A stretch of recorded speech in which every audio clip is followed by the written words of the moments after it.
Hello, ladies and gentlemen. I am back to actually talk about this interesting idea. What if for Harry Osborn, there's two ideas. There's two ideas of why in the world does he see his father?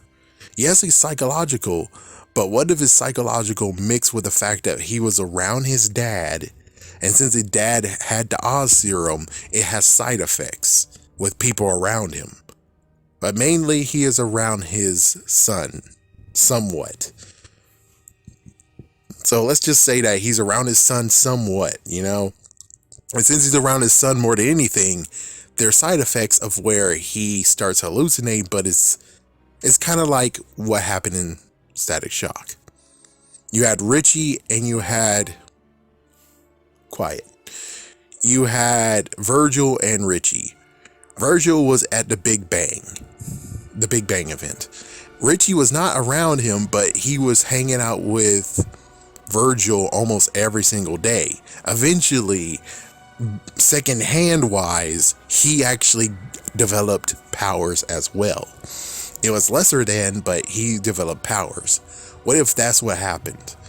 Is that he hung around his dad too much and he had side effects of where it eventually showed in side effects of seeing, just like what his dad.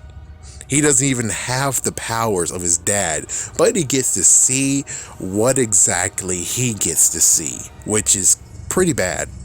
I would prefer, if you have to choose, thanks Johnny Blaze, if you actually have to choose between seeing images of William Dafoe / your father versus being able to have very strong, more reflexes and stuff, pretty sure we would choose the reflexes and strong muscles.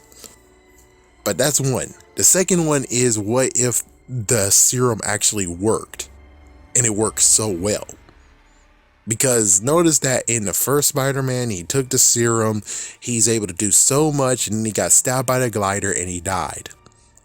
What if in Spider-Man 3, which I wouldn't forgive Spider-Man 3, but I think it would have helped and made it a little bit better, considering they gave me the deal of they couldn't wait to see what they do with Harry Osborn next. Dead. It would have been better if it turned out that he got stabbed by the glider and then a few hours later he is alive.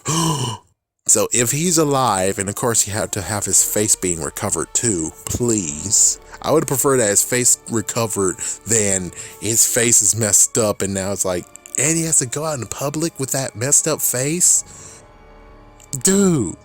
But anyways, I would have preferred he actually healed. And he continued to heal, which he did heal, but then all of a sudden he didn't get to heal. I don't get why.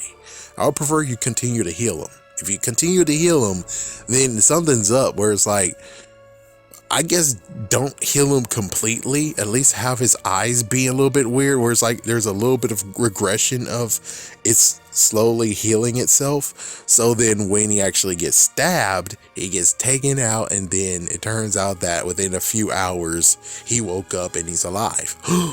And then it gets to the realization of, then your dad is alive. Your dad has been playing you. He has been playing you, and that means every single mirror you looked in the house, guess what? It was actually laced with freaking cameras, or laced with a new interesting thing of where he's able to project himself onto anything. I mean, yeah, when it comes to trucks and buses and stuff, but it's like stuff that he has by himself. Like, for instance, the mirror he broke in Spider-Man 2, all the windows in that whole entire mansion, all the windows in the limo, holy frig. Like, holy frig. The watch he wears, he could even be crazy enough to actually put microphones on his clothes. Since he does live in the house now, that means the clothes that he wears that could actually be his father's, he laced all of them. Even he laced his son's clothes, he laced his clothes with Mike's, and holy crap, it'll be even crazier that even the butler knows. The butler knows his dad is alive, and he's not saying anything, which makes the worst part of where it's like, your dad died by the glider, not by Spider-Man. It's like, then that means the edited version's the better version, where it's like, yeah, I would prefer that the butler knew all about this. And it's like, yeah, he's not dead. It's like, yeah, it's like, as soon as Spider-Man brought him back and he's laying on the ground, it's like, what happened? What happened? Yeah, and then, of course, you know, coroner and stuff like that, but then he paid off. He paid off everyone to say that he's dead, and then he's been living La Vida Loca, just like what happened in Spectacular Spider-Man.